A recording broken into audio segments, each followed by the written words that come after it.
mari est passé par la chimiothérapie. À chaque fois qu'il rentrait de sa chimio, il me parlait des petites dames donc au bleuet, qui lui faisaient beaucoup de bien de parler.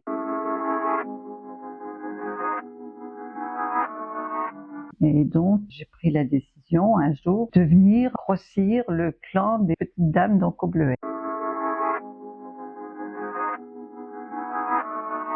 J'essaye de rentrer dans chaque box, d'entrer en conversation par le moyen de leur offrir un petit café, un thé ou autre chose, et d'aborder un petit peu comment ils se sentent. Et puis, on discute un petit peu. C'est un moment où ils oublient leur maladie.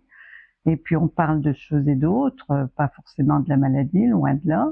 Bon, après, je trouve que c'est un service où il y a beaucoup d'espoir, hein. C'est pas du tout triste comme service. Alors, on les réconforte, on leur dit que, voilà, on les... Non, moi, ça me vient tout seul.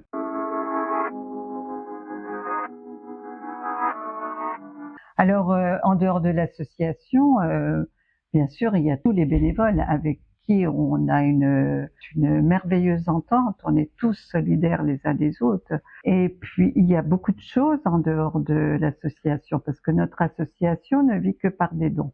Par exemple, je vais prendre le mois d'octobre rose, et donc on prépare des goodies tout au long de l'année. Et puis au mois d'octobre, on vend. On a beaucoup de personnes qui se donnent elles aussi de façon à faire quelque chose pour nous. Par exemple, cette année, on a une soirée choucroute qui est organisée, c'est la première fois. Et ce sont des personnes qui n'ont rien à voir avec l'association, mais qui veulent faire quelque chose pour nous. Moi, je trouve ça extraordinaire, hein.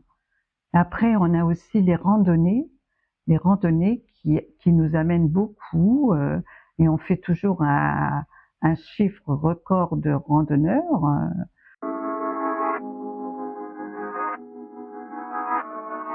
J'aime entourer les malades et j'aime aussi toute l'ambiance chaleureuse de l'association, des bénévoles et tout ça.